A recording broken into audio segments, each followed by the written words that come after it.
penso que seremos todos da área e conhecemos todos, será fácil interagirmos. De qualquer forma, nós temos aqui algumas balizas de discussão formais para ter certeza que corre bem.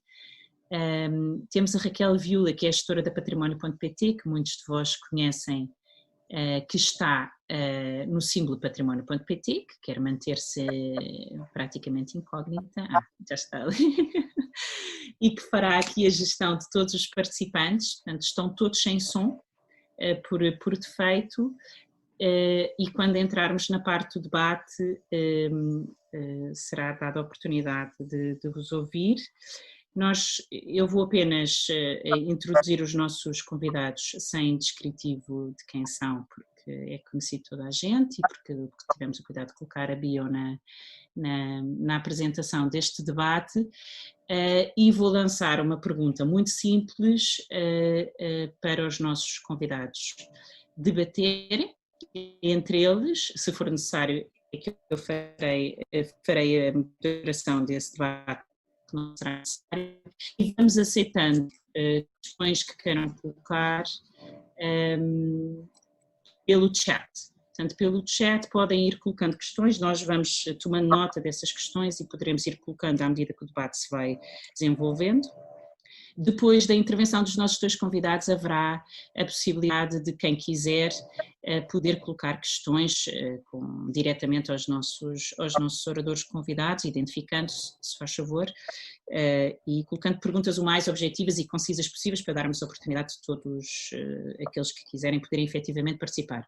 Nós vamos concluir este debate sem falta 1h20 depois de termos começado. Não estamos limitados pelo Zoom, que a chamada não vai cair ao final de 40 minutos, mas porque eventualmente às 5h30 haverá outras coisas para as pessoas fazerem por volta dessa hora e não queremos esgotar de todo aqui o diálogo.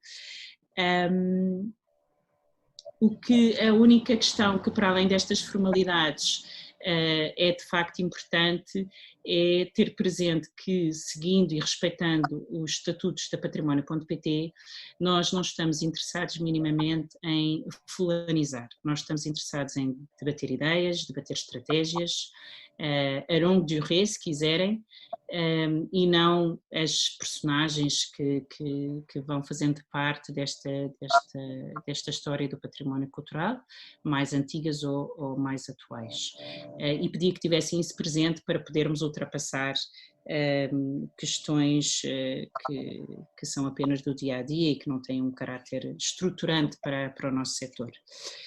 Bom, posto isto, apresento os nossos dois convidados, que já conhecem pela divulgação que nós fizemos deste debate, a professora Maria Isabel Roque e o Dr. Nuno Vassal e Silva, que penso que ambos estão em Lisboa. Bom, o Dr. Nuno Vassal e Silva está na Gulbenkian, que nós conhecemos bem pelo fundo. Penso que a Dra. Maria Isabel Roque também está em Lisboa.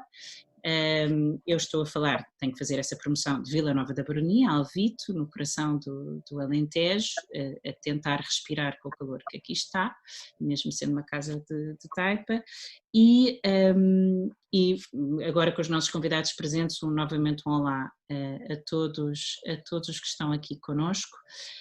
Neste debate temos neste momento cerca de 37 participantes, e todos aqueles que queiram, entretanto, aparecer são muito bem-vindos. Ambos os nossos convidados são conhecidos do setor do património cultural e da sua experiência nesta área, as várias reflexões, as várias experiências práticas, profissionais que já tiveram e que têm neste campo. Nós convidámos para debater este tema justamente pela sua formação e pelo trabalho que têm desenvolvido nesta área, e eu lançaria desde já a primeira pergunta para iniciar esta reflexão entre todos, começando talvez por uma questão de elegância pela professora doutora Maria Isabel Roque, sobre estes tempos que vivemos e, no fundo, agora ficámos um bocadinho sem imagem da doutora Maria Isabel Roque, mas eu penso que já vai voltar, já aqui está, já estamos a ver. A pergunta é quais é que são, quais é que lhe parecem ser as necessidades que os tempos atuais estão desafiantes pela pandemia, quer durante a pandemia, quer o pós-pandemia, eventualmente será ainda muito mais desafiante e será também por um longo período. O que é que lhe parece que são as necessidades que nós vamos sentir nos próximos tempos nesta área do património cultural e o que é que nós precisamos de um diretor-geral de património cultural, de uma diretora-geral de património cultural, obviamente que isto aqui não tem género associado, para poder responder a esses desafios que se colocam à nossa frente. O que é que nós precisamos efetivamente de um diretor-geral de património cultural em tempos de pós-pandemia, se quiser? Bem, em primeiro lugar, boa tarde a todos e muito obrigada pelo convite para estar aqui hoje nesta Assembleia para ter este tema. Eu diria que em tempos de pós-pandemia, em que isto causou de facto aqui uma ruptura em tudo aquilo que nós conhecíamos e já considerávamos por adquirir, a primeira coisa que eu acho que seria de exigir a um diretor-geral, e aqui é um diretor-geral da cultura como a qualquer diretor-geral com responsabilidades inerentes, seria a capacidade de ação. A capacidade de ação e de reação às circunstâncias novas que se nos apresentam. E depois, capacidade estratégica. Aliás, isto não é muito diferente daquilo que até está definido na lei acerca das competências do Diretor-Geral do Património Cultural. Diz, eu tenho a tábua de poder, das competências que competem ao diretor-geral é definir as linhas de orientação e o plano estratégico para a execução das políticas nacionais nas áreas do património cultural, arquitetónico e arqueológico, bem como da museologia e da conservação. Aqui eu acho que está tudo dito, é uma síntese daqui. Um diretor-geral nestas circunstâncias. O que é que estas circunstâncias têm de novo? Estas circunstâncias, derivadas agora da pandemia, são novos modos de funcionamento dos museus.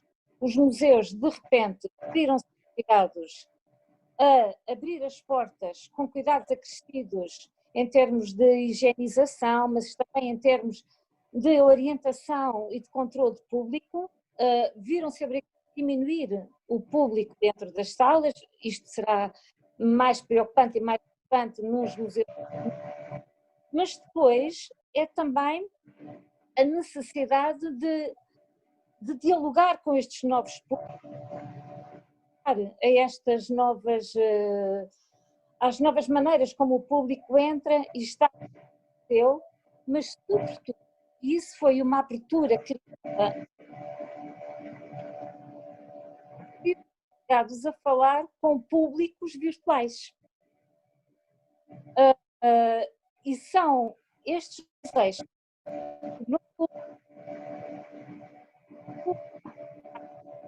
que atualmente tenham sido angariados durante o tempo de confinamento, que exigem agora alguma capacidade de atenção e de estratégia para o público.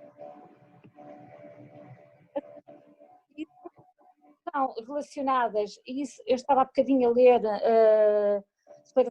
como acerca destes assuntos, com estas circunstâncias que atingem os museus de uma maneira muito efetiva, que tem a ver com despedimentos ou dispensa de pessoal e com a interrupção dos empregados.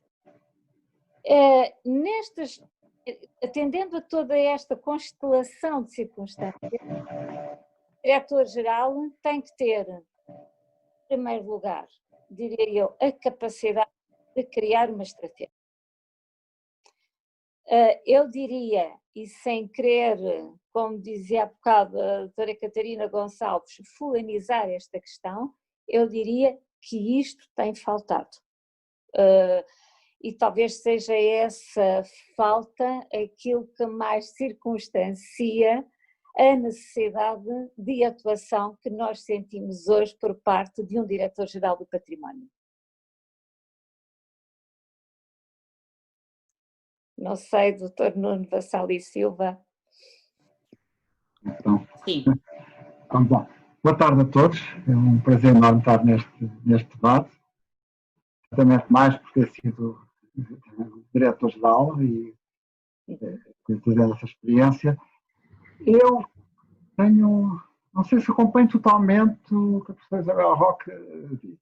Quer dizer, do ponto de vista operacional, estou perfeitamente de acordo. Agora, a questão que, agora um pouco talvez idealizando, a questão estratégica, estou perfeitamente de acordo. Acho que qualquer diretor-geral tem, com as suas equipes, não pode ser só o diretor-geral, ter uma visão de desenho dinâmico de estratégia.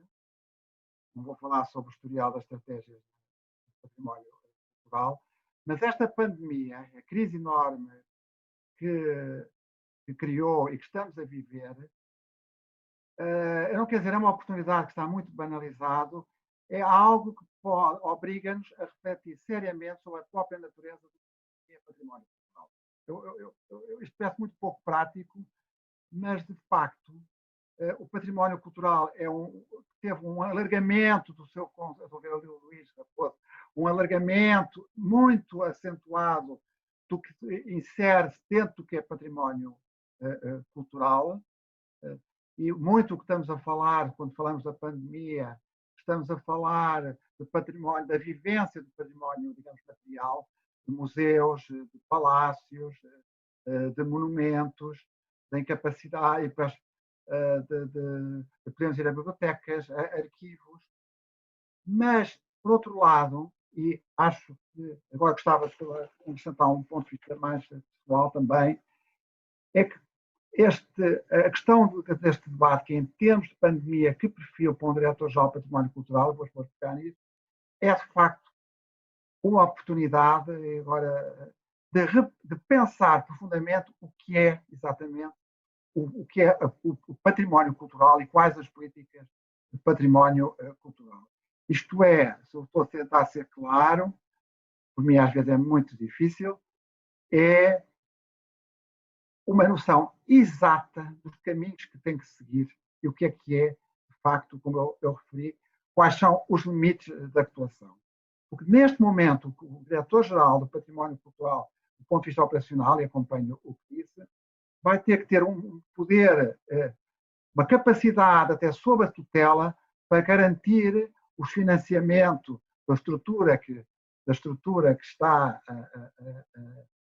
a dirigir, cumprindo a sua missão e, sobretudo, garantindo os efetivos que tem e a capacidade que tem de aproximação ao público, aos públicos.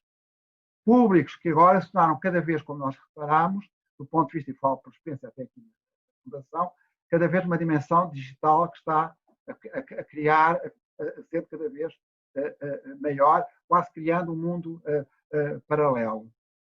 Mas, de facto, o DNA do que é o património, o DNA do que aquilo da essência, portanto, patrimonial, ou seja, nas suas mais diversas vertentes, foi um pouco abalado.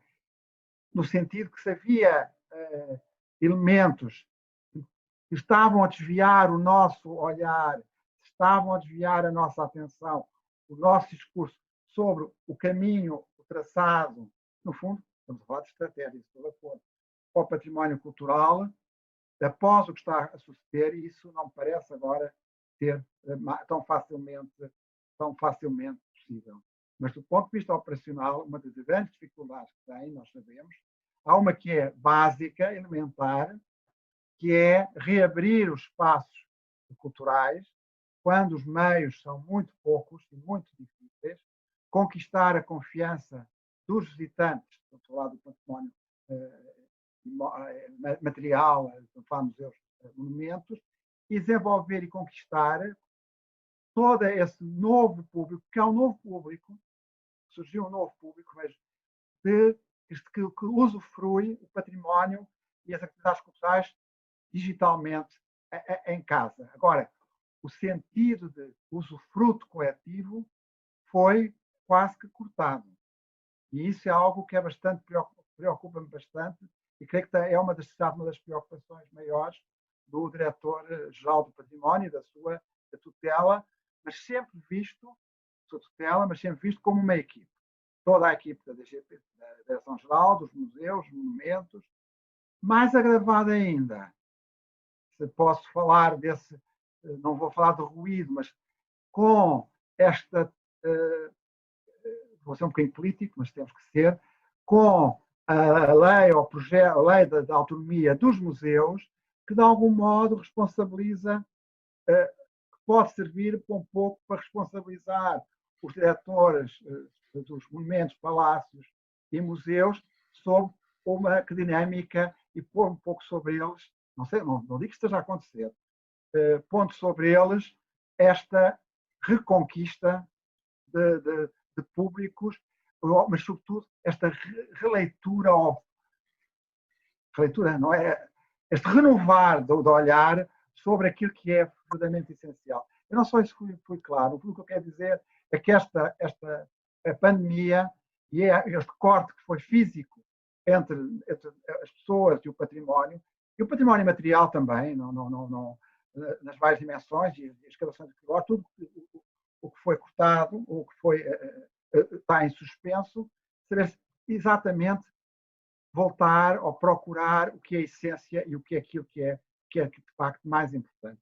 É uma visão um pouco, talvez, simples, mas isso parece que é, neste momento, o grande desafio. Só que, atolhados como estamos, e como sabemos como é a máquina da administração pública, em resolver problemas de imediatos, eu espero que esta oportunidade não se perca. Isabel, por favor. Acho que não estamos assim tão em desacordo, nem tão... Não estamos. Era para lançar um bocadinho. Eu também me parece que neste momento aquilo que se tem que repensar é em que direção é que vai seguir a política delineada pela Direção-Geral do Património Cultural, e se calhar aqui faz mais sentido falar em direção e não em diretor, porque, como disse muito bem, um diretor não funciona sozinho, um diretor funciona com a equipa. Não deve. Não deve. E, de facto, a equipa é uma equipa pluridisciplinar, é uma equipa com competências muito variadas e que, portanto, poderão dar uma resposta muito assertiva a quaisquer problemas e situações que se ponham.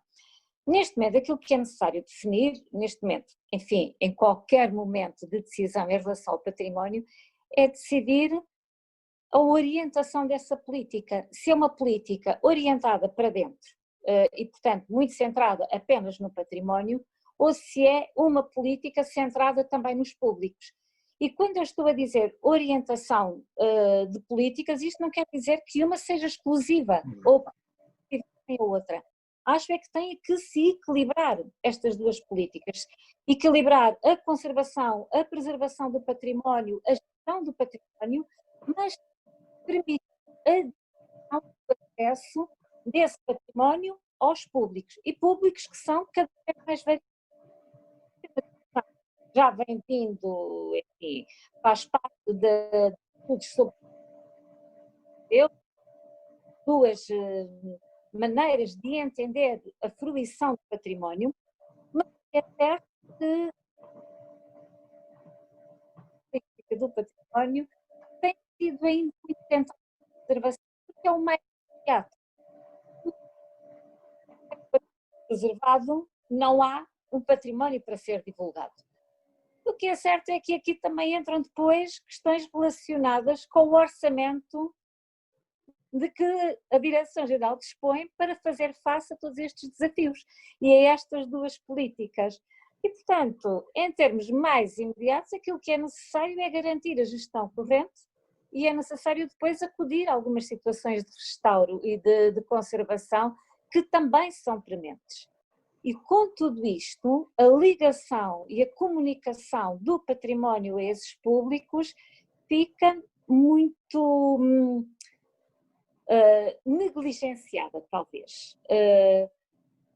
Eu vejo até aqui, e em certa medida, aquilo a que nós assistimos até durante o período de confinamento, ficam algumas reflexões, até porque não estando acessível o património nos meios mais correntes, que é o acesso direto, material, físico, e que criou algumas estratégias e que foram muito bem desenvolvidas, até com alguma criatividade, e vimos a maior parte dos museus a criar pequenos vídeos, podcasts, pequenas intervenções, mas tudo isto são apenas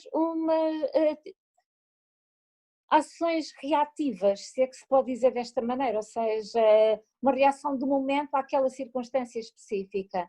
Não há aqui, eu não encontro, até na própria legislação que está cometida à Direção-Geral do Património, não encontro uma preocupação com aquilo que se percebeu agora, nesta altura da contingência, que é uma estratégia do nosso tempo, que é o recurso ao digital. O recurso ao digital, que durante muito tempo foi visto com alguma desconfiança pelos conservadores dos museus, isto tem muito a ver, ao fim e ao cabo, até com a nossa base teórica e filosófica, ainda muito focados na tese do Benjamin, de que isto retira a aura ao património. E eu não estou aqui de maneira nenhuma a dizer que o acesso ao digital invalida o acesso ao património material, tangível e intangível, mas à materialidade do património. Não, é apenas um outro recurso e é uma alternativa de recurso que nos permite disponibilizar o património e dá-lo a conhecer a camadas alargadas de público. Eu costumo, enfim, tenho esta percepção de que quanto melhor se conhece o património, mais estamos incentivados a protegê-lo e a respeitá-lo, e a divulgá-lo, portanto, e a transmiti-lo às gerações futuras. E seria essa uma das vias dessa comunicação, era centrarmos na divulgação do património junto dos públicos e criar aqui uma política de digitalização, que não é uma coisa nova. Não podemos pretender que a digitalização do património é uma coisa recente. Não é, já tem décadas de experimentação e, portanto, agora já deveríamos estar a implementar alguns dos projetos que foram bem conseguidos.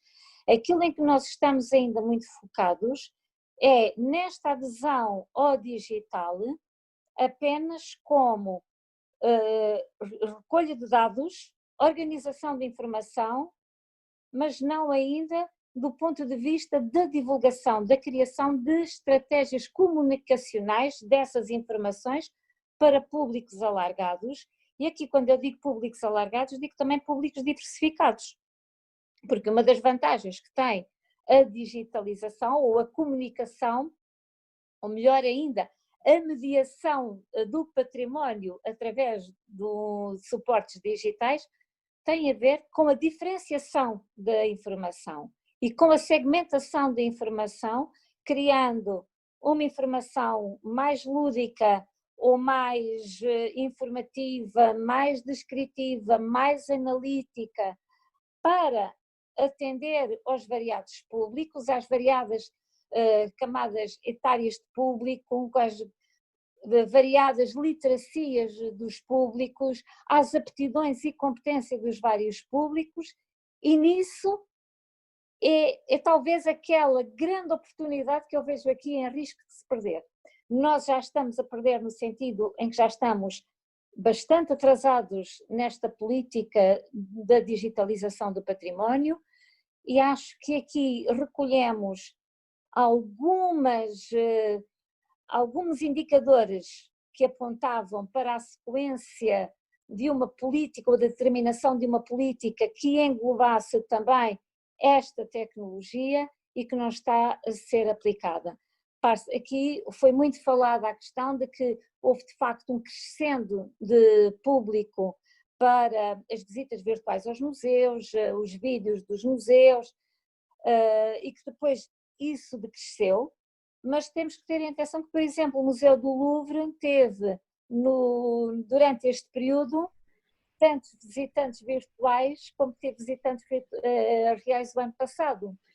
o que acontece é que nós não temos estratégias para esta comunicação com o público, e estas estratégias de comunicação com o público podem trazer novos públicos para os museus, para os monumentos, para os palácios, para os sítios arqueológicos, que se calhar estão ainda um pouco arraigados, e que vão, muitas vezes, visitas a estes sítios são feitas em grupos, muito enquadradas pela escola, ou por um ambiente, um sistema de ensino, apesar de não haver propriamente essa obrigação por parte do sistema de ensino. Isso também seria um outro ponto que se calhar se poderia desenvolver agora em termos de política, mas era criar um outro modelo de visitas individuais ou em pequenos grupos, e que ao fim e ao cabo estão de acordo com aquilo que se pretende agora nesta época da pandemia.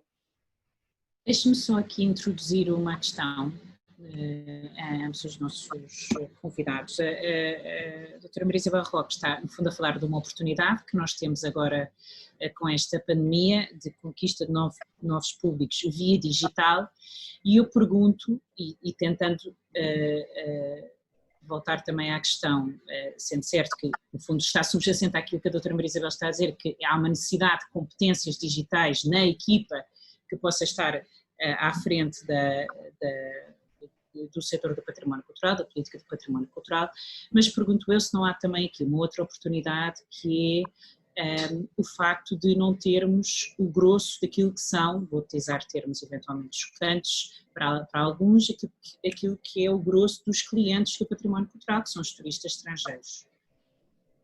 Nós agora não temos turistas estrangeiros, não vamos ter, pelo menos num horizonte tão breve, pelo menos em número tão significativo quanto tínhamos, e temos, claro, a oportunidade do digital, que pode ser muito interessante para numa estratégia de conquista de novo público singular, que vai obedecer uma metodologia e vai ter resultados particulares, mas há um outro público que está aqui à nossa beira, que são os 10 milhões de portugueses.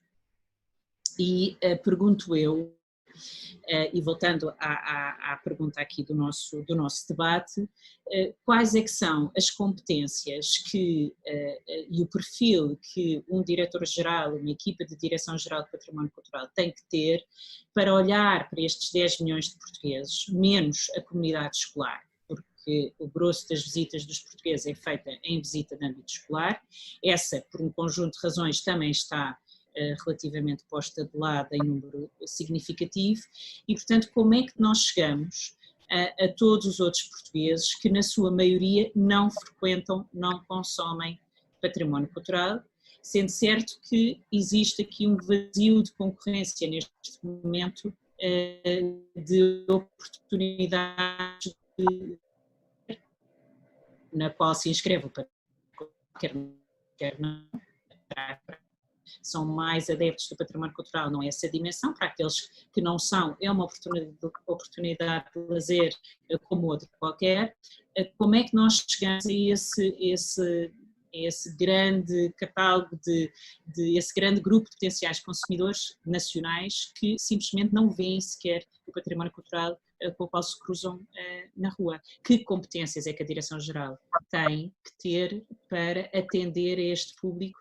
Eu diria finalmente, não é? Porque não tem havido propriamente, pelo menos resultados evidentes no aumento deste consumo por nacionais.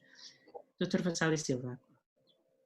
Eu só gostaria, bom, quando falamos do património, estamos a falar da DGPC. E a DGPC, o universo, embora seja muito significativo, não sei se estão a ouvir, estou a pôr aqui o microfone mais perto, embora tenha um universo muito diversificado de atribuições e de monumentos e património móvel imóvel à sua guarda, é uma parte apenas do património cultural em Portugal. Mas é um pouco, o diretor-geral e as políticas que referem, que já foi citado e que conhecemos, é um pouco de modelar, de escola. Agora, há muito, o usufruto do património cultural ultrapassa muito os monumentos e muito os museus que estão sobre a DGPC. Estou só a falar nisto porque acho...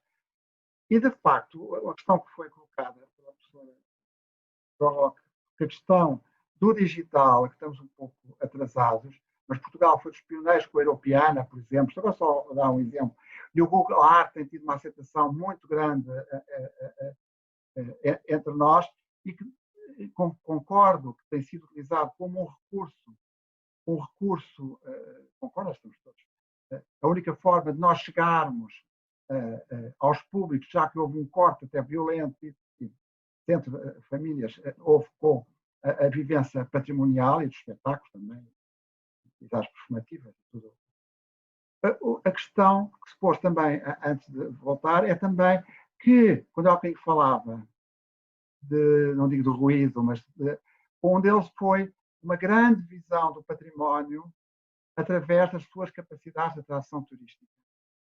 O que não é um erro, mas desviou, e vejam agora a enorme possibilidade, vou tentar a resposta, que é nós financiarmos as ações de conservação e restauro, as ações de manutenção dos nossos museus, se nós não temos fontes, não temos ingressos, porque, como sabemos, o Orçamento do Estado não chega, hoje em dia andará perto dos 50%, não sei, 50% do funcionamento não só da GPC, mas também das outras instituições do Estado, que são tutoras de museus, monumentos, palácios, estou a falar das direções regionais de cultura.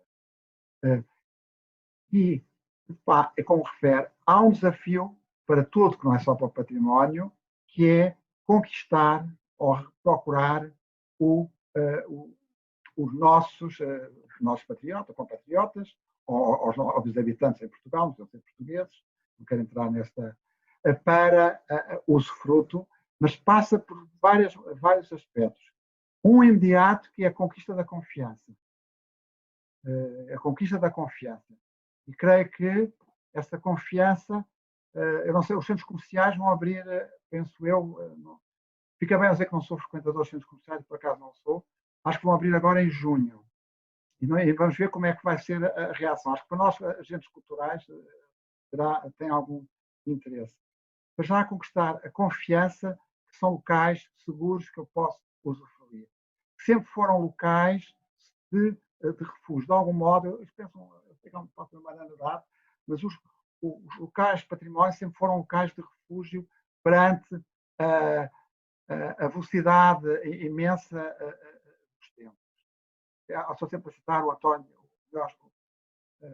Molino. António Molino tem um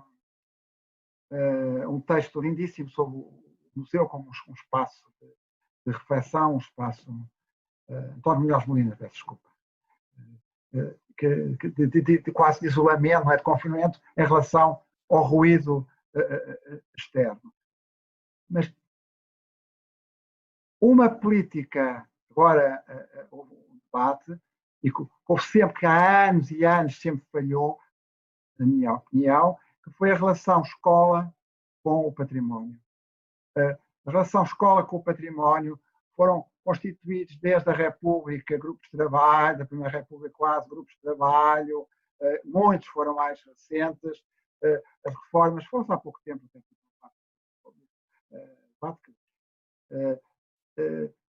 Toda uma preocupação de procurar desde a escola o usufruto, mas de realidade, com movimentos que aliás, pós-25 de Abril, coletivos, de associações de defesa patrimonial, não existe, aí nunca existiu esta possibilidade de que as comunidades sintam o património de uma forma um pouco diferente.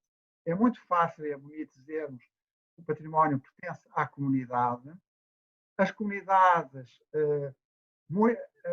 os que eu conheço e está no Alentejo, é possível, têm uma relação muito forte com o seu património. Por vezes, alguns agentes económicos podem considerar que o património não é um facto de desenvolvimento, quando está aquele monumento não permite criar um belíssimo parque habitacional ou um belíssimo, uma edificação que vai enriquecer muito o município, uma fábrica, uma coisa nesse sentido.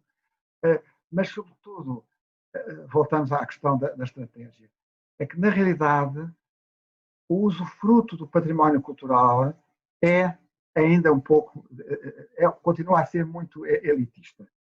Ainda não conseguimos dar outro passo em frente, que seja algo desde o início. Vejam, as escolas que iam, as pessoas vão ao museu, vão uma vez, muitas vezes não regressam. E os responsáveis, os curadores dos museus, passam muito tempo, pelo menos creio, a refletir como é que os trazer de novo. E uma solução que se pensou, e que agora vai ser posta de parte, é a das exposições temporárias. As exposições temporárias vão se tornar cada vez mais difíceis de organizar. Bom, em Portugal não se falam de grandes exposições temporárias internacionais com transportes, há algumas como mas é como reconquistar as populações. E agora parece-me que estou a perder um pouco, mas não quero parecer muito pessimista, mas é uma missão extremamente complexa e, sobretudo, extremamente difícil, que é o que acabou de referir. Não vai ser, com os pressupostos actuais, não vai ser muito fácil esta conquista a reconquista do património pelas comunidades nacionais, ao vivo em Portugal. Não estou só a falar dos portugueses que vivem em Portugal. E isso é realmente um dos maiores desafios. Mas tenho cá, acho que a professora Isabel Roque, agora perdeu-me um pouco. Não sei se quer acrescentar. E só uma coisa, só posso dizer uma coisa, é que também esqueci de dizer. Hoje falamos também muito do digital e das potencialidades e estratégias, mas se não fossem as capacidades tecnológicas que evoluíram, esta pandemia há 5 anos, nós não estávamos hoje aqui com o Zoom ou a ter este tipo de debate. Isso foi algo impressionante. Isso é algo que... E vejam, quando estamos a falar dos vídeos que fazem os museus, e posso falar em alguns museus nacionais, temos vídeos que ultrapassaram as 200.000 visualizações. Portanto, há uma apetência muito grande, mas peço desculpa. Ora essa. Aliás, há bocadinho, quando a doutora Catarina Gonçalves estava a falar de que estratégia que deveria ser agora imediata, é a divulgação. E a divulgação, sobretudo a divulgação dos espaços patrimoniais como espaços seguros.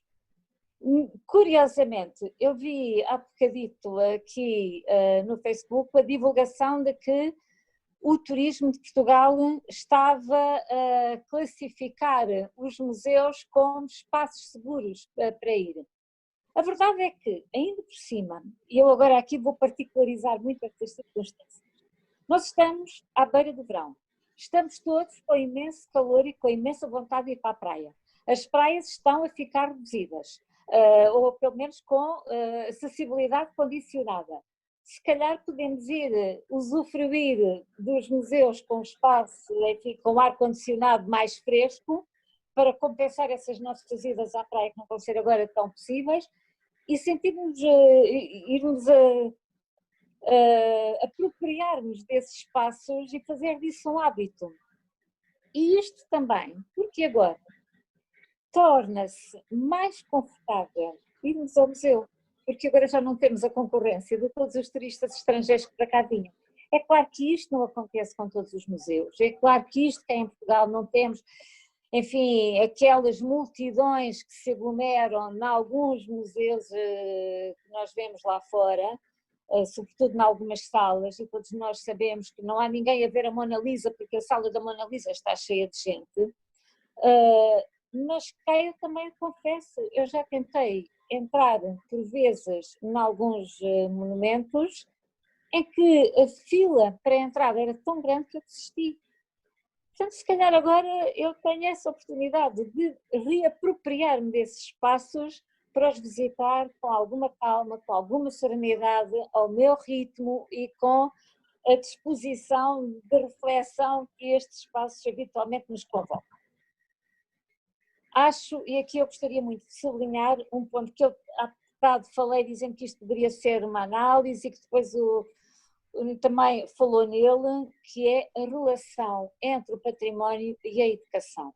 Eu acho que é aí se calhar um dos grandes desafios que também se punham neste momento. E põe-se neste momento precisamente porque esta colaboração entre o património e a educação está cortada. Está cortada porque as aulas também estão a passar-se virtualmente, porque deixou de haver visitas aos museus, mas se calhar reinventar novas formas de aproximação, e isto eu não gosto muito das coisas demasiado dirigistas, mas eu acho que tinha de começar por uma articulação entre o Ministério da Cultura e o Ministério da Educação para criar inclusivamente plataformas ao nível dos currículos escolares.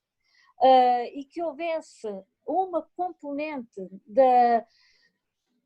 do conhecimento do património diretamente nos sítios, de alguma maneira encontrando vias de aproximação dos estudantes, criando hábitos da ida ao museu, porque eu concordo que a ida ao museu, a frequência do património, a fruição do património é elitista e é ainda ao nível de uma cultura que ainda não é a cultura de massas. Apesar de muitas vezes a frequência e o número de visitantes que se tem em sítios patrimoniais são do turismo de massas e, portanto, são visitantes comuns, mas essas visitas não são visitas que cheguem ao conhecimento do património. Eu aqui sei que estou a ser, se calhar, enfim, muito pouco convencional nisto, mas uma coisa é nós irmos a um sítio, ver aquele sítio, e outra coisa é ficar a conhecer. E muito raramente estes sítios patrimoniais permitem, favorecem, estimulam o conhecimento do património. Uma coisa é ver, e isso quase todos nós também quando saímos, a maior parte dos turistas que vêm cá vão aos museus, ficam a conhecer, esse que é o nosso património. Mas ver apenas não é o mesmo que conhecer. Se calhar é necessário agora focalizarmos numa estratégia que tem que ser, obviamente, e eu aqui volto àquilo que já tinha dito há bocado, ou seja, um diretor, uma direção-geral do património tem que ser interventiva e tem que ser criativa.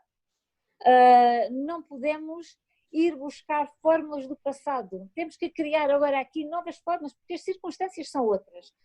Eu não gosto nada daquele termo que agora está aí muito popularizado, com reinventar. Não é reinventar coisa nenhuma, é adaptarmos agora e tentarmos encontrar novas formas de acesso ao património, de conhecimento do património. E isto aqui, era nesse aspecto apenas, eu não estou agora aqui também a querer apresentar o digital como uma panaceia de todos os males, apesar de eu defender bastante que às vezes parece que eu estou não, nem é exclusivo, é apenas um instrumento, uma ferramenta que está ao nosso alcance para fomentar esse conhecimento. E isto deveria ser feito em colaboração com as escolas e com as escolas ao nível da educação básica e secundária, ao cabo do ensino formal obrigatório, e encarar novamente o património e os sítios patrimoniais como sítios de ensino informal, mas de ensino informal tendo como objetivo o conhecimento.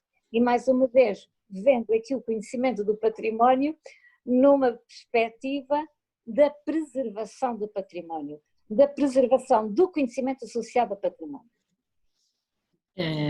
Eu ia, se estivessem de acordo, abrir o debate aos restantes membros que estão aqui presentes. Nós temos várias perguntas a aparecer aqui no chat e pedindo que quem quer intervir diretamente faça o sinal para tal.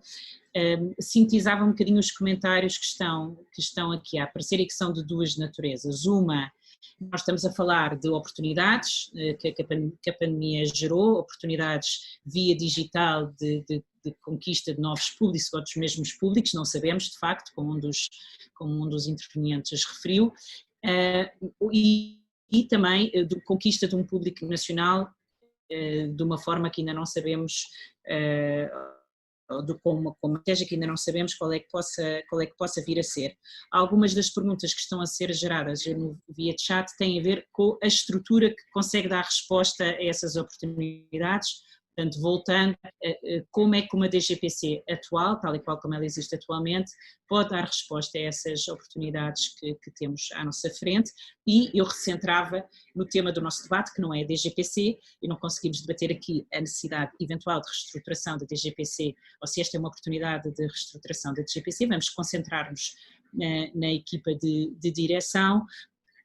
Qual é que é o perfil que esta equipa de direção tem que ter à data de hoje para conseguir responder a necessidades como esta do digital, como esta da conquista de novos públicos, não forçosamente e exclusivamente numa lógica de mais visitantes, mais clientes, mais faturação, mas numa lógica, como também o Luís Osterbeck sublinhava, de promoção da cidadania.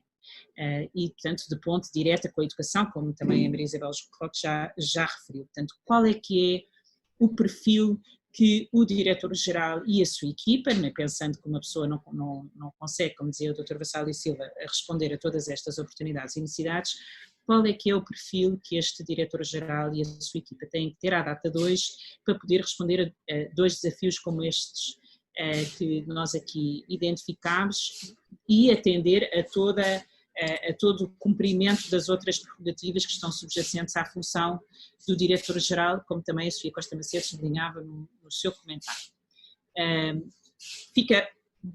Pode ficar a pergunta para os nossos oradores, para os nossos dois convidados intervirem, ou abrimos já aos participantes, eventualmente a responder esta questão e pegando no que já foi dito até agora.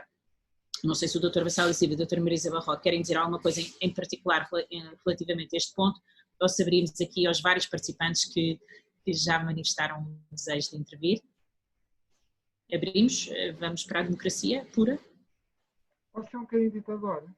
Sim, claro, é sempre bem-vindo um bocadinho de ditadura. Não, estou a brincar. Eu acho que um diretor-geral, seja o que for, do património atual, antes de mais, e a sua equipe tem que ter uma capacidade de liderança. E a capacidade de liderança não é mandar. A capacidade de liderança é a capacidade de inspirar, é a capacidade de estimular, é a capacidade de desenvolver as potencialidades do Instituto, da organização em questão e dos seus colaboradores. Trazer formas criativas, e sobretudo há pouco estavam aqui a referir, pensar a própria modelo de gestão da casa, não vou entrar agora em grande, e ter uma visão, integrar, isso é o que eu queria acabar, uma visão integrada e muito alargada do que é o património. Isso acho fundamental. Eu admiro muito a dimensão dos gestores, não estou a falar de ninguém em especial, também tenho uma parte de formação em gestão, mas tem que ter uma visão extremamente alargada e essa capacidade, que também é falada, de servir aos próprios, terem o sentido do mediador cultural. Portanto, mas essa capacidade de liderança, de inspiração e criação de oportunidades numa visão muito alargada, digamos, transversal do ponto de vista material. Isso é da cultura, do património. Isso é muito rapidamente. Eu iria dar a palavra ao Luís Osterbeck, que está a pedir para intervir, e depois ao Luís Raposo, que penso que também pediu para intervir. Quem mais quiser também intervir será muito bem-vindo. Eu pedi intervenções objetivas para podermos dar voz a toda a gente. Luís Osterbeck. Eu penso que a Raquel vai dar som, já deu. Boa tarde a todos. Estão-me a ouvir? Estão-me a ouvir ou não? Sim? Ok, eu peço desculpa, Catarina, que acho que há aqui uma questão. Eu ouvi os colegas falar, de uma forma geral, o que disseram. Estou de acordo, mas há uma coisa que foi dita agora que eu compreendo, mas ao mesmo tempo discordo. Não penso que tenha muito sentido discutir o perfil de uma direção da DGPC sem perceber que tipo de DGPC queremos.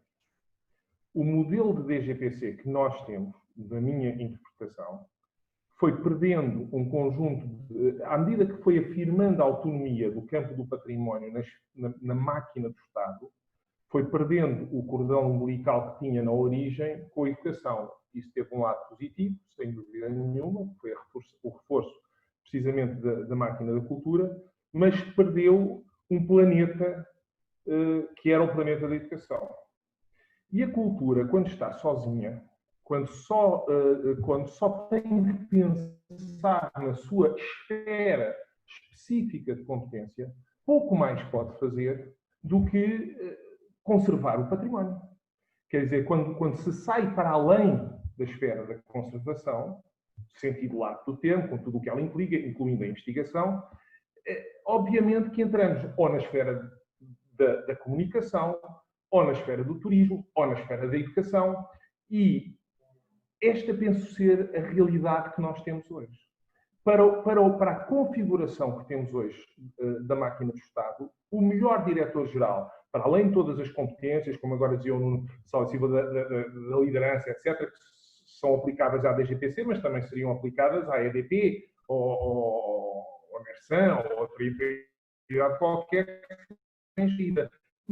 Se calhar melhor é ter alguém que saiba de marketing para atrair pessoas e para vender o produto e que tenha uma mínima ideia do que é que são as tecnologias digitais, a inteligência artificial, a versão 4.0. Agora, é isso que nós queremos? Ou, de facto, podemos, não temos, mas podemos mudar um bocadinho o paradigma. E se queremos centrar as questões numa lógica de construção de conhecimento, há palavras que as pessoas que me conhecem sabem que há muito tempo que eu não uso. Não uso a palavra público, porque a palavra público tem uma ressonância de espectador. E nós não precisamos, na gestão do património cultural, de espectadores. Nós precisamos de participantes. Nós precisamos de pessoas que construam conhecimento juntamente com os técnicos e com os investigadores. Enquanto tivermos uma lógica, eu não estou a dizer que as pessoas que falaram têm essa visão, de maneira nenhuma. Mas eu acho que nós temos que começar a mudar o léxico. Temos que fazer essa força, porque acho que os que estamos nestas plataformas estaremos completamente de acordo sobre isso. Mas as palavras trazem dentro delas o veneno. E neste modelo o que é preciso é ter muita gente. O que eu acho é que, para ter muita gente, certamente vamos perder a batalha em relação a uma utilização alienante do digital. Vou já acabar só a dizer o seguinte. Eu acho que a gestão dos museus, não estou a falar dos gestores, estou a dizer da gestão estratégica, na falta de estratégia do aparelho de Estado em relação ao património cultural, foi crescendo em número, mas foi afastando cada vez mais as pessoas que frequentam esse espaço, ou a maioria delas, ou à medida que esse número foi crescendo, da relação com a tangibilidade dos objetos. O meu campo de trabalho, que é a arqueologia, é paradigmático desse ponto de vista. O número de pessoas que tocam em objetos arqueológicos e participam em processos, por exemplo, de escavações arqueológicas e que não são profissionais, diminuiu drasticamente nas últimas 2 décadas. Entre outras coisas, através de uma estratégia corporativista da minha profissão, que foi a de proteger o emprego para os profissionais, afastando, e com muito sucesso devo dizer, os amadores, os chamados voluntários. Mas é isso que nós precisamos. É isso que a sociedade precisa. Ou precisamos, de facto, de voltar a ter outras formas de integração e uma outra relação. E desse ponto de vista, agora no calo, talvez, que se percebermos que a nossa própria estratégia contribuiu para um processo de alienação, que agora é agravado com maior desigualdade ainda por uma digitalização superficial, a elite, a minoria, essa vai continuar a ter acesso às coleções, como continuará a utilizar as bibliotecas em papel e os arquivos. Mas, no fim, nós talvez tenhamos o André Ventura no governo. Não é bem isso que eu queria. Desculpem, não queria trazer estas questões para aqui, nem conheço o senhor de lado nenhum. O que eu estou a querer dizer com isto, não é a pessoa, é uma deriva de espuma, para não entrar noutras questões. E eu acho que a gestão do património tem alta responsabilidade. Quando o Louvre diz que conseguiu manter não sei quantos milhões de visitantes neste processo, o que ele está a dizer é que conseguiu manter um negócio. Mas para manter um negócio não é preciso pagar a especialistas na área do património. basta empregar gestores do McDonald's. Não digo mais. Bom, sexo Luís Raposo. Muito obrigado. Eu começaria por dizer que estou de acordo com este último que acabou de dizer Luís Osterbeck, mas nem sequer manteve o negócio, porque foi um negócio que não deu dinheiro. Portanto, não sei se realmente se pode dizer que manteve o negócio. Manteve foi a aparência de negócio, que é completamente diferente.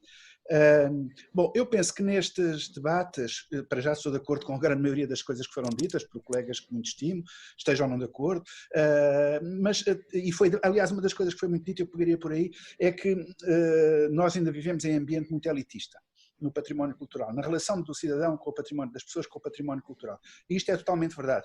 Há 2 ou 3 anos, quando se comemoraram os 50 anos do livro do Bourdieu, O Amor da Arte, eu provocatoriamente dizia mesmo isso. Ele dizia, há 50 anos atrás, que a estatística, foi o primeiro inquérito sociológico importante que se fez aos públicos dos museus nacionais em França, e dizia, concluía que 40%, cerca de 40% dos à altura visitantes de museus nacionais em França sabiam alguma coisa de latim.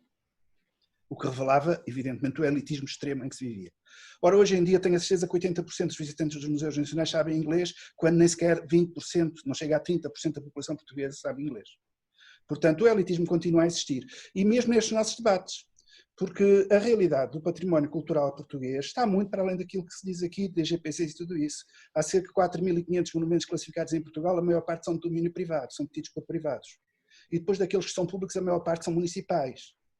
Portanto, detidos pelo Estado Central são uma minoria. Nos museus há cerca de 1.200 coisas, que eu não chamo museus, mas que se auto-chamam museus em Portugal, dos quais 600 serão museus, dos quais 300 estão numa rede portuguesa de museus, ou próximo disso, os números são assim números redondos, e dos quais só 30 estão na DGPC.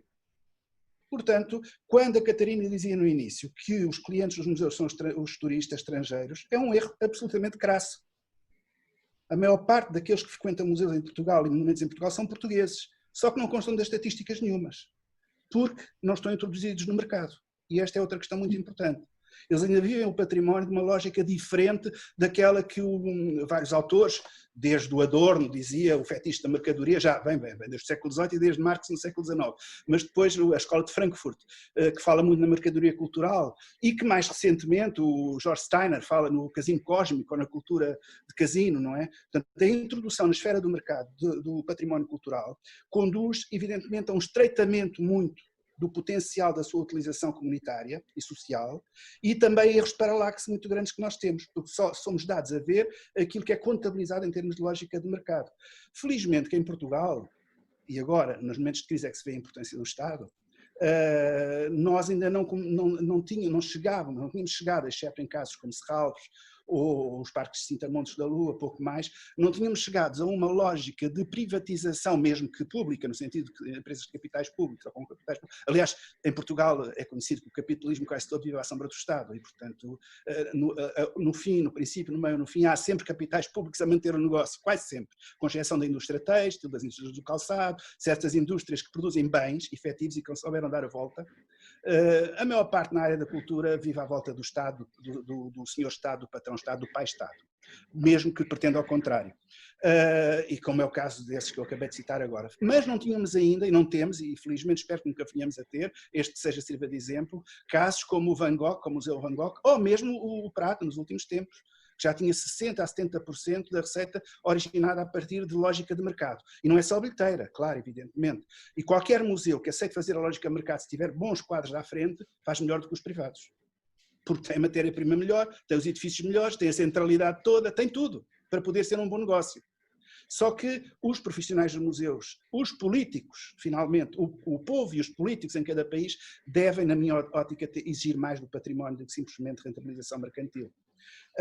Ora, neste caso, neste momento concreto, para não me dispersar muito, nós fazíamos falta um grande rasgo de asa, que eu acho que infelizmente não vamos ter. Por exemplo, porque gosto de ser concreto nestas coisas, os cerca de 20 milhões de euros que se perdem, que são perdidos da noite para o dia, em termos de receita própria da DGPC, por não haver turistas, vamos chamar-lhe assim de forma simples, deviam imediatamente começar a ser postos uma linha correspondente, como ontem o Governo anunciou 40 milhões para as artes, ou para apoiar.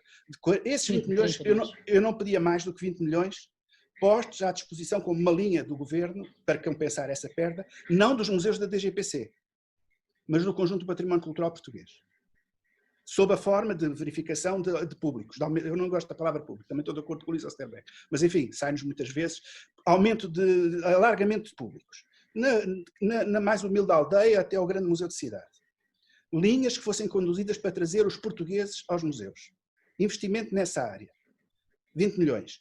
E depois eu acharia que era perfeitamente lógico que outros 20 milhões fossem dedicados a questões de conservação do património, conservação e restauro do património.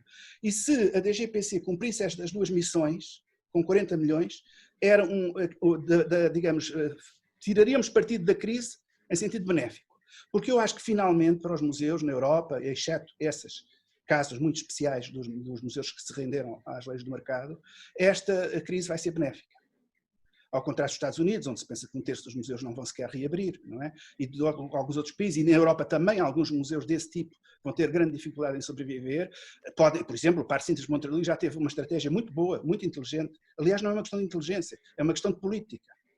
Uma estratégia muito inteligente agora de procurar captar público nacional, através da abertura livre dos jardins, da existência de cafetarias nos jardins que podem ser de acesso livre. Portanto, há todo um conjunto de mecanismos de gestão que podem ser adotados, quer nesta lógica de procurar compensação em relação à perda de receitas do turismo, quer na lógica geral de atrair portugueses e também escolas. A relação com por exemplo, as linhas com o Ministério da Educação seriam muito importantes. Portanto, eu penso que é possível e na Europa vai acontecer isto. Há males que vêm por bem e, digamos, fazer com que os museus regressem à sua condição de formadores de cidadania, em vez de máquinas de atrair turistas, não é mau. É muito bom.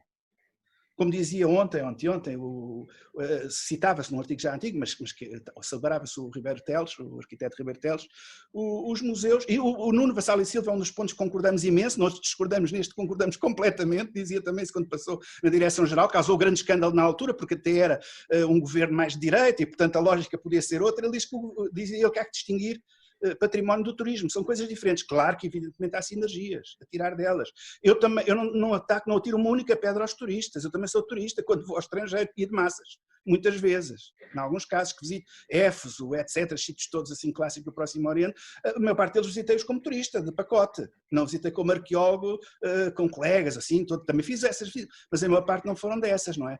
Portanto, não atiro pedra nenhuma aos turistas. Temos que os saber receber, temos a fazer, muitas vezes não somos inteligentes suficientes para não nos esmifrarem de tal modo que deixa de haver esse tempo de olhar, essa atitude de museu, de nos sentirmos bem como um espaço de conforto, como uma igreja, no fundo.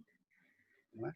O museu também precisa de ser isso, ou uma mesquita, ou uma sinagoga, o que quer que seja, espaço em que nos sentimos bem. E isso é impossível, evidentemente, com hordas e hordas de pessoas à nossa volta por todo o lado, a urrarem, não é? Portanto, tudo isso, acho que há demasiado mundo, há muito mundo debaixo do céu, mas que neste momento há linhas operacionais que se deviam prosseguir e prioritárias, que tinham a ver com os públicos nacionais e com a conservação e restauro. Eu lembro-me que havia um professor de Economia, que foi ministro só durante um mês do engenheiro Sócrates, depois chateou-se logo com ele e foi-se embora, que é muito conhecida, não me lembro. Campos e Cunha. Exato, o Campos e Cunha, que eu convidei para um debate no ICOM, uma vez, quando eu era presidente do ICOM em Portugal, e que nos dizia que o melhor investimento que se pode fazer é em património em tempos de crise. Porque são bens que não saem de cá, que não se podem exportar. Dão emprego, muito emprego ao pedreiro, a pequenas profissões em todo o lado, não é? E criam hábitos de relação com a terra e com as gentes. Portanto, é isso que nós nos tempos de crise temos que investir, e não me alongo mais. Eu iria passar a palavra à Sofia Costa Macedo, procurando recentrar aqui um bocadinho, não na estratégia, mas no perfil da equipa, ouvindo o que o Luís Osterbeck referiu, que não faria sentido discutir o perfil sem discutir a instituição, mas de facto é esse o mote do nosso debate. Podemos promover depois um outro com esse que é mais alargado, e também porque a Sofia Costa Macedo fez esse comentário justamente de há que atender à estrutura onde este diretor-geral e a sua equipa estão integrados para perceber as suas limitações. Portanto, eu passava a palavra à Sofia Costa Macedo. Se a Raquel tiver a gentileza de dar som. A Sofia, acho que sim.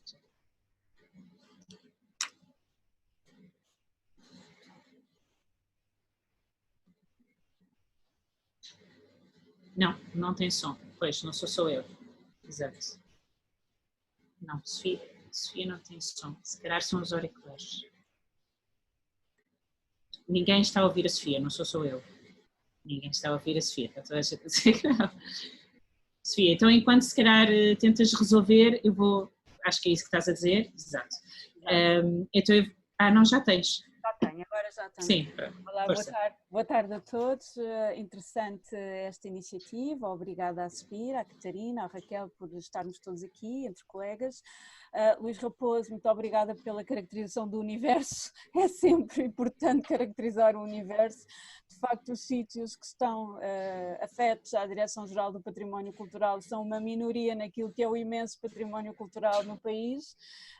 Que, primeiro ponto desta minha intervenção, nós não conhecemos minimamente, não fazemos ideia como é que operam, como é que não operam, como é que funcionam, se estão orientados, para que é que estão orientados, para quem estão orientados, se abrem a porta, se não abrem a porta, se querem abrir a porta, se têm outras funções ou outras valências associadas. Portanto, esse é um primeiro ponto, nós não conhecemos. Portanto, sim, uma primeira estratégia para o novo Diretor-Geral do Património Cultural: olhe, promova o conhecimento do universo que tem nas mãos. Não é que os sítios estejam afetos à DGPC ou à tutela, mas pela legislação, a Direção-Geral do Património Cultural tem obrigações com este património, com estes milhares de sítios espalhados pelos mais recônditos lugares deste nosso país, que são classificados, são monumentos nacionais, são imóveis de interesse público, etc., e que nós não fazemos ideia de como é que estão, como é que funcionam e como é que trabalham. Se é que funcionam, se é que é preciso que funcionem. Ponto número 1. O debate era sobre perfis, o perfil para o diretor ou o Diretor-Geral do Património Cultural. Bom, lá está, eu não vou fulanizar isto, aliás o início deste debate foi com isso mesmo, eu não conheço o senhor, portanto é-me completamente indiferente, não faço ideia quem ele seja, não. Já tivemos pessoas à frente da tutela do património com perfis semelhantes, lembro-me do Luís Calado, não é? Pelas mãos do Luís Calado e da equipa do Luís Calado, deram à estampa documentos estratégicos de funcionamento na altura do IPAR, não é? E, portanto, enfim, não penso que as qualificações académicas sejam determinantes neste caso, e acho que, acima de tudo, a pessoa, enfim, como disse no outro dia a Ministra da Cultura, até a propósito da audiência na Assembleia da República, o Diretor-Geral do Património Cultural opera uma estratégia desenvolvida pelo Governo e, portanto, acima de tudo, se temos que pedir responsabilidades a alguém, temos que pedir à Ministra da Cultura. Claro que um conhecimento do território é desejado, mas esse conhecimento não existe agora, como não existia há 10 anos, como não existia há 15, como não existia há 20, enfim. Ou, se calhar, se existia, foi-se perdendo nos meandros digamos,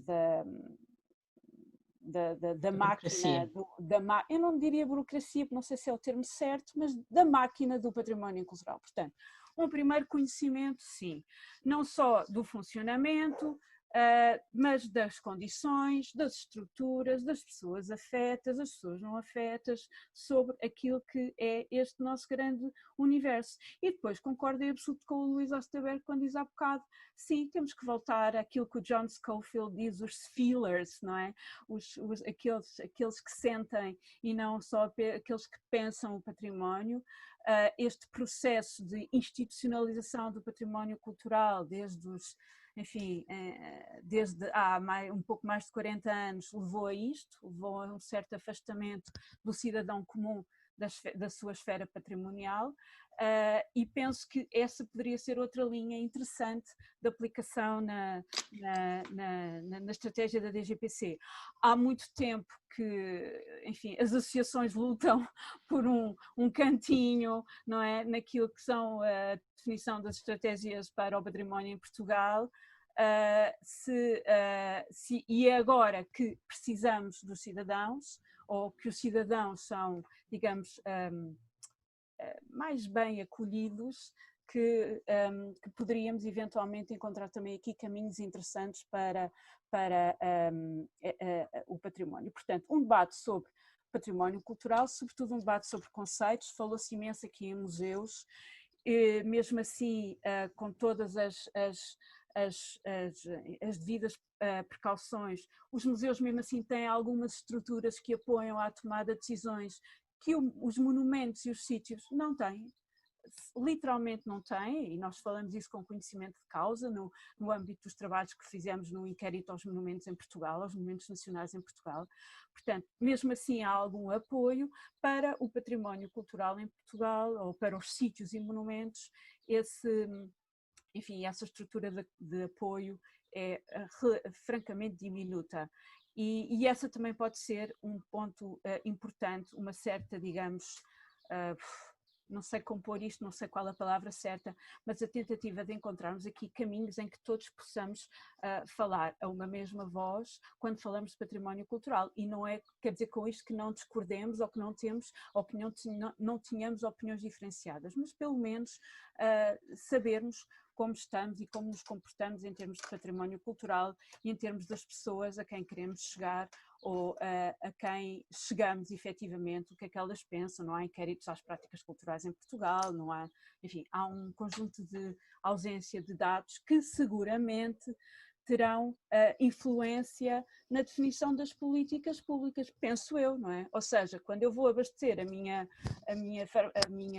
mercearia, como é que ele se chama? Cá em casa, não é? A minha despensa, cá em casa. Convém que eu saiba se tenho lá muito arroz ou pouco arroz, ou muito feijão ou pouco feijão, para poder comprar o que preciso de mais, não é? Portanto, essencialmente, passo esta comparação um bocadinho, enfim, vulgar, mas a realidade poderá passar por aqui. Portanto, mais não digo, muito obrigada e... Já voltamos, se calhar, a ti, Sofia. Eu iria passar a palavra ao Luís Pereira, que é presidente ou vice-presidente? Não quero estar aqui a dizer presidente. Vice-presidente. Vice-presidente? Sim. Ok. Vice-presidente da Associação Portuguesa de Conservadores e Restauradores de Portugal, acho que estou a dizer mal o nome pela 15ª vez, é difícil para mim. Sim, mas a ARP, e que, ligando ao que a Sofia Costa Macedo acabou de referir, e voltando sempre, tentando centrar aqui no tema da nossa conversa, a Sofia referia que é um bocadinho irrelevante, uma vez qual é o perfil, porque a política é decidida pelo Ministério da Cultura, e de facto o que está escrito na lei é que o Diretor-Geral executa a política do Governo nesse campo, mas a Sofia referiu, aliás o tema da sua tese de doutoramento, da importância das associações participarem, deverem ser integradas nesta definição de política e na própria execução da estratégia. Também pergunto-eu a ti, Luís, com esta pequena introdução como vice-presidente da ARP, se é de facto irrelevante o perfil do Diretor-Geral do Património Cultural, pode ser formado naquilo que bem entender, não tem que apreender de uma forma automática, se calhar como sucede para cada um de nós, o que é o património cultural, quais é que são os limites, quais é que são as suas potencialidades. Se estiver rodeado quer de uma equipa devidamente credenciada, quer se tiver esta relação com as associações com as diferentes especialidades que existem no setor. Muito boa tarde a todos. Pois eu, honestamente, parece-me que o perfil acaba por ser relevante e acaba por ser relevante algum conhecimento relativamente àquilo que é o setor, porque de facto se temos alguém que tem que definir linhas de orientação e planos estratégicos, eu assumo que sim, que possa não ter um conhecimento pleno de tudo aquilo que são as áreas da instituição que dirige, mas parece-me que tem que haver alguma proximidade com o património, alguma proximidade com a forma como o setor se estrutura e como o setor se compõe. No que diz respeito às associações, neste momento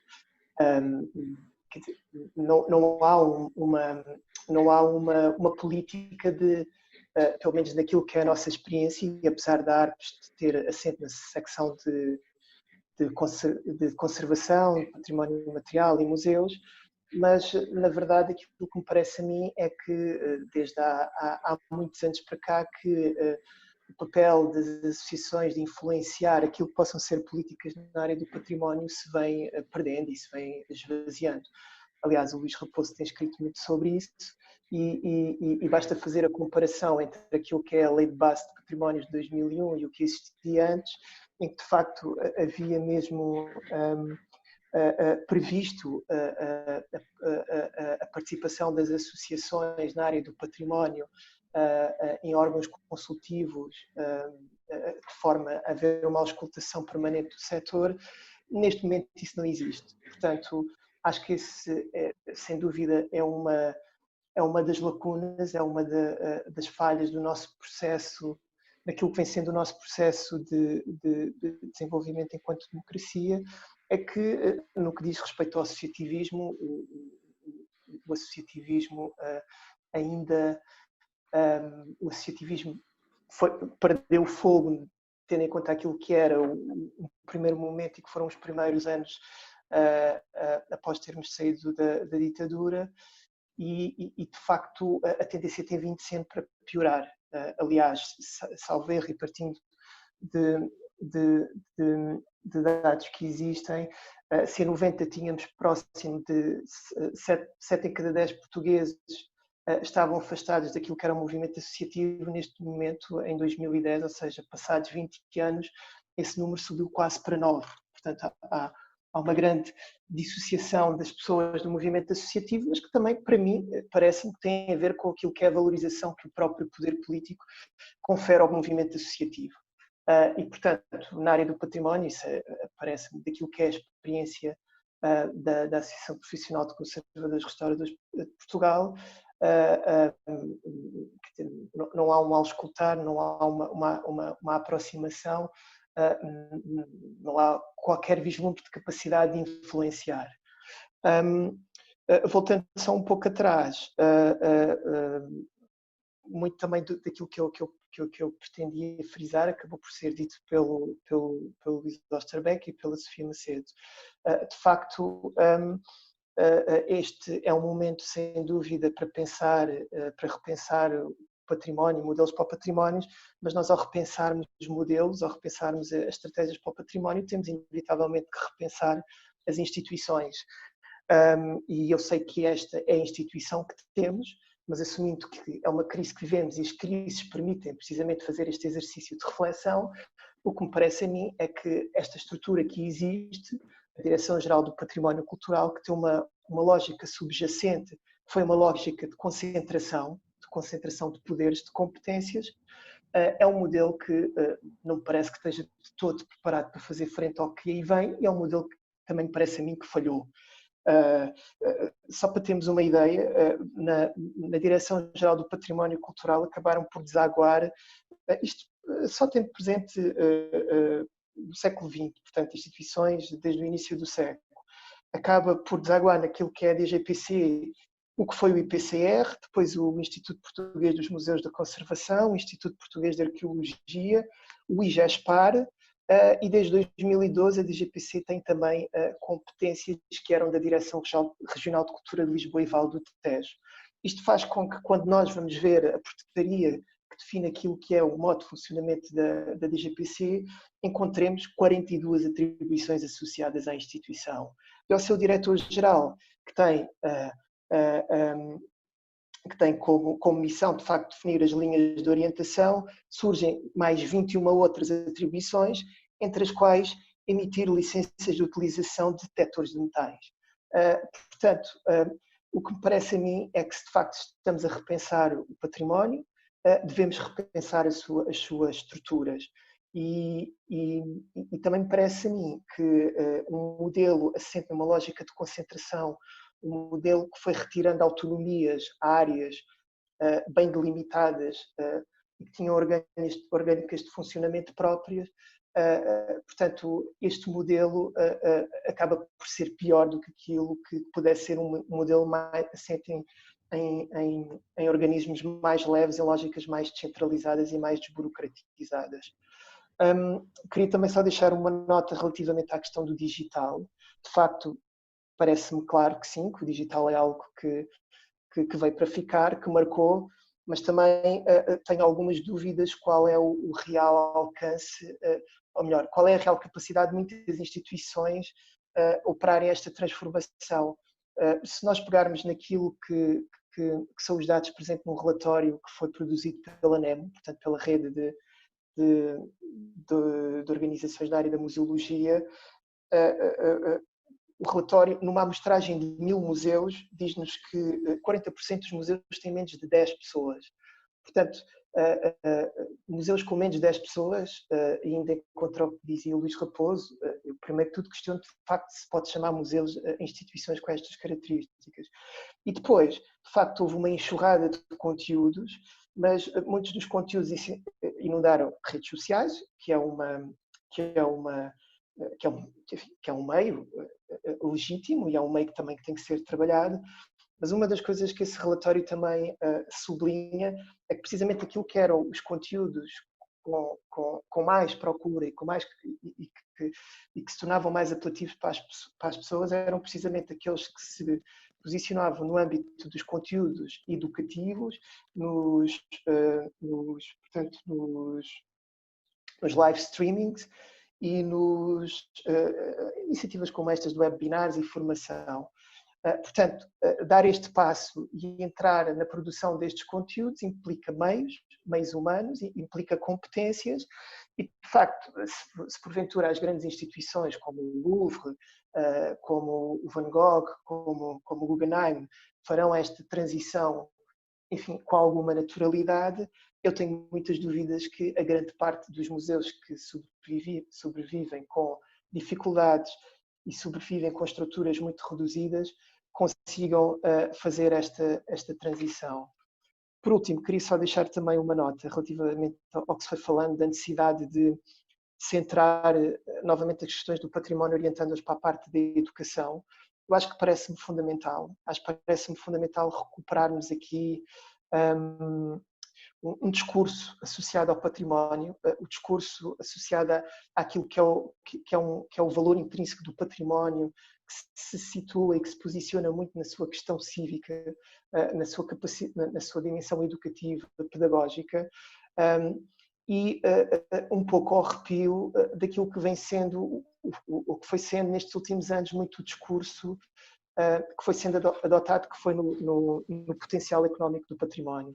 O património tem esse potencial, deve ser reforçado, deve ser trabalhado também, mas também o que nos dizem os períodos de crise, e pegando num relatório de 2016 da DGPC sobre o impacto da cultura no PIB, e esse relatório tem em conta os anos de 2008 a 2011, fazendo uma análise com outros setores, foi precisamente o setor do património cultural aquele que acabou por ter maior impacto em termos de retração. E, portanto, o património pode ter um peso significativo e tem na criação de emprego, tem um peso significativo na economia, mas eu acho que aquilo que de facto o torna como verdadeiramente único é a sua capacidade, a sua reserva cívica, a sua reserva pedagógica, a sua capacidade de nos ensinar, de nos transformar, de influenciar ao nível da coesão, e isso parece-me que, e já que estamos a falar de alteração de paradigmas, é um discurso que vale a pena recuperar. É um discurso que é difícil fazer passar junto de decisores políticos em tempos em que, de facto, a opção está muito virada para as questões economicistas, mas essa é a mais-valia do património.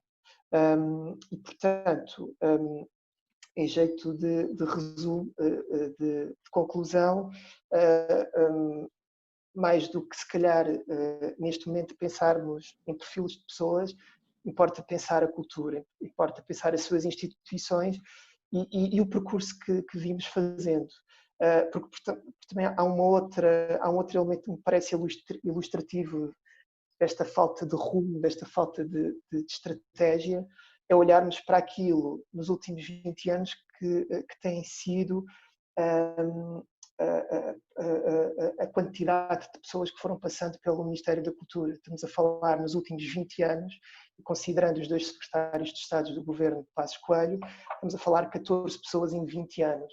Dá uma média de 1 ano e meio por Ministro da Cultura. Eu acho que é muito difícil pensar cultura, pensar estratégias com esta rotatividade, com pessoas muitas vezes tão dissociadas daquilo que é o setor do património cultural. Muito obrigada, Luís. Como sempre, temos uma última intervenção do André de Sousa Dores e depois voltaríamos aqui aos nossos convidados para concluir. André. A Raquel vai-lhe dar som. Exato. Bom, estão a ouvir? Sim, Muito sim. boa tarde. Muito boa tarde a todos. Obrigado à Aspira e à Património.pt por organizarem este debate. Eu, a meu ver, a questão dos dirigentes de qualquer instituição, seja de património, seja de outra área de intervenção, acho muito importante. O Luís Raposo falou do caso da Parques de Sintra, que é exemplo disso mesmo. A Parques de Sintra passou por várias fases, algumas nada abonatórias de quem trabalha em património e em museus, e vou ter que recorrer a exemplos concretos. Com a entrada do professor António Lamas na Parques de Sintra, quer a empresa, quer a sua linha de ação mudou completamente, e uma pessoa que alia a capacidade técnica em termos de património e de reabilitação de património, que já dirigiu, como sabem, o IPPC, Instituto Português de Património Cultural, na altura, e que de facto reúne, quer do ponto de vista técnico, quer do ponto de vista de gestão, nomeadamente gestão de equipas, como dizia o Nuno Vassal e Silva, alguém que retira ou que tenta retirar o melhor de cada elemento da equipa. A Parques de Sintra, não sendo um modelo perfeito, longe disso, conseguiu reabilitar de uma forma, a um ritmo que nos tempos do IPAD nunca foi possível, pelo peso da burocracia estatal. Portanto, conseguiu dar esse impulso ao património em Sintra. Isso é um exemplo concreto e muito claro de que o perfil é muito relevante para a condução de uma instituição, seja no património, seja de outro ponto de vista. Só para terminar, em relação à questão o património tem várias vertentes, tem várias potencialidades, e obviamente eu concordo que o turismo e a dimensão económica não deve ser aquela que se deve sobrepor a outras. A dimensão eminentemente cultural e pedagógica e educativa, no sentido de formar cidadãos, e é essa a principal missão do património, é aguçar o espírito crítico, fazer cidadãos participativos, e de facto a parte do turismo e da economia, se não deve ser a principal, também não deve ser completamente descartada, porque é geradora, como disse o Luís Pereira, de emprego, quer direto, quer indireto, e é uma dimensão que deve ser reavaliada, com certeza que sim. Não se deve reabilitar nem valorizar o património para o turismo, absolutamente de acordo, mas que deve ser equacionada quando se desenha uma política para o património. Eventualmente nem que seja por questões de sustentabilidade e de repartição de receitas para aqueles que não conseguem gerá-las também, não é? Com o princípio da solidariedade entre os equipamentos, que é tão caro a tantos de nós. Eu terminava com os nossos convidados, Dr. Vassal e Silva, e depois terminava com a Dra. Isabel Roque. Dr. Vassal e Silva. Raquel vai dar som.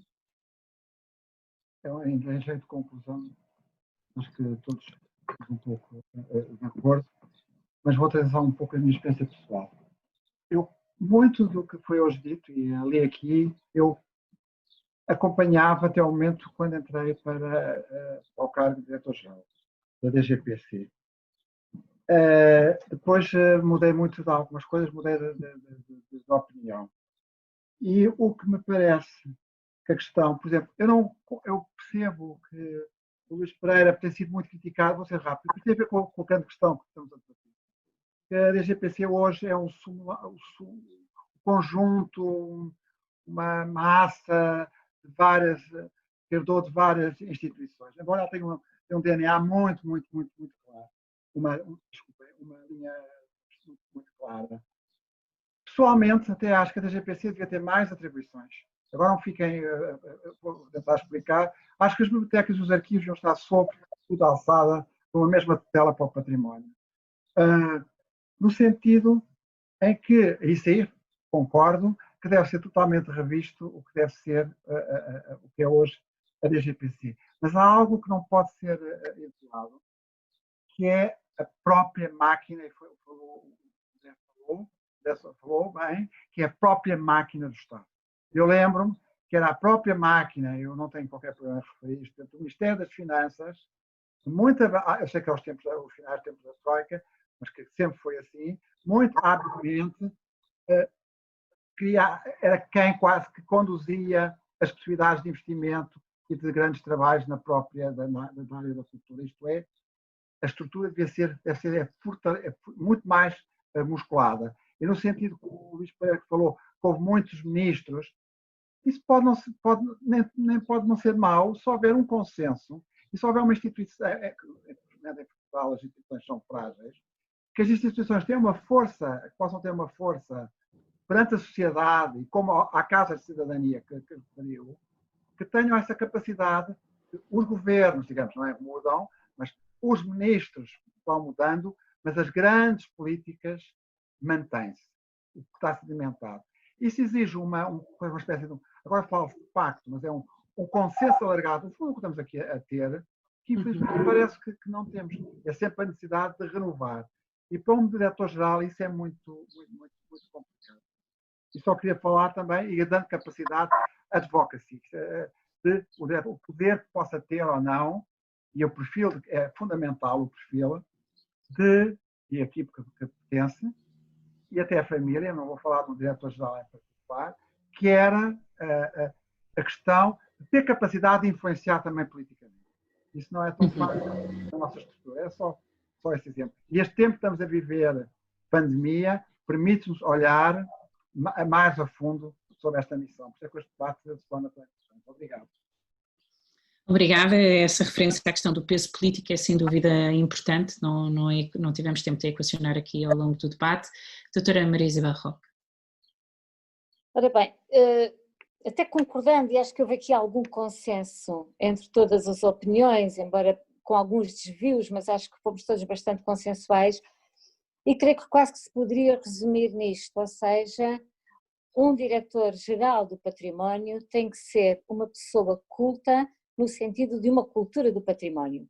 Pode ter qualquer outro tipo de perfil académico, seja jurista, seja na área de gestão, seja naquilo que tem sido, ao fim e ao cabo, quase que a matriz de todos os diretores gerais desde o tempo do IPPC, em que, com a exceção do Dr. Luís Calado, todos têm andado mais ou menos entre historiadores, arquitetos, enfim, museólogos nem tanto, porque também não propriamente museólogos cá, mas pelo menos pessoas ligadas aos museus e ao património, tem que ter a cultura do património e tem que entender o património mais do que como um negócio. É evidente que também, enfim, terá que haver aqui receitas, porque isso permite uma maior agilidade no funcionamento e nas estratégias que lhes forem cometidas, mas ao mesmo tempo tem que ter, sobretudo, esta capacidade de ouvir várias sensibilidades e de traçar um caminho através delas. Neste sentido, reunindo-se de uma equipa que é pluridisciplinar. E de facto aqui isso existe, e não é muito diferente até a construção e o desenho desta equipa da Direção-Geral do Património, não é diferente das que existem noutros países, é muito semelhante até. Há muitos sítios onde quem está à frente é um jurista, ou é um gestor, ou é um financeiro.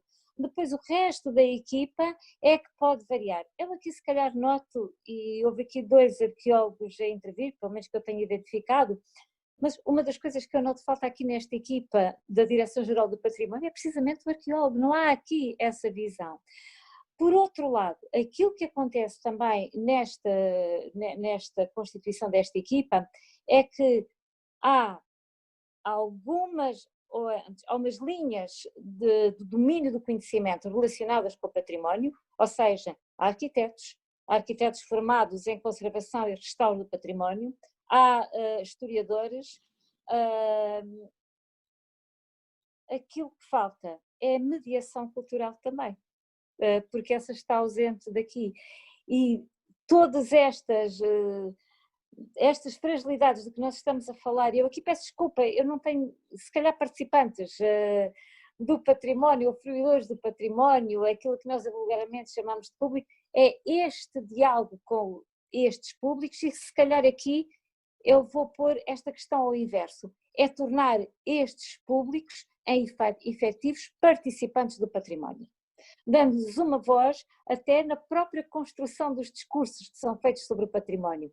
É claro que eu tive esta discussão, enfim, trocámos algumas ideias no Facebook com o Dr. Luís Raposo, precisamente este propósito, ou seja, dar a voz a outras pessoas não quer dizer que os responsáveis pelo património e aqueles que têm o conhecimento acerca do património se secundarizem face a estas intervenções.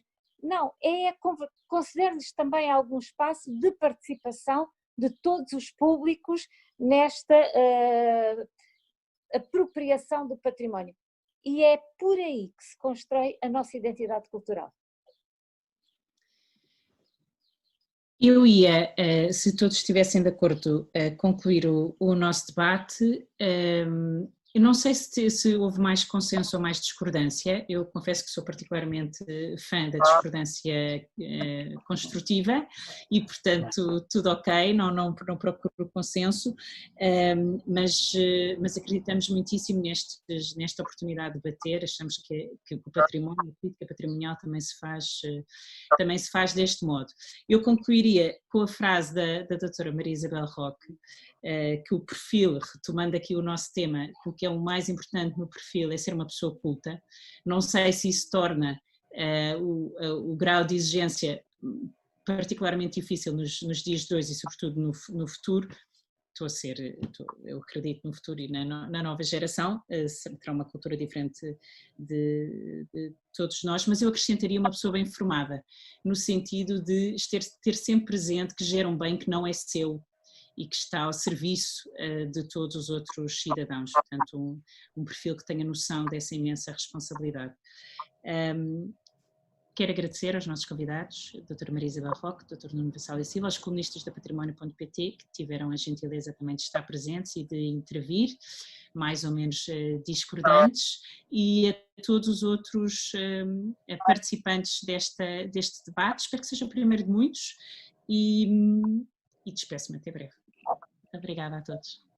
Muito obrigada.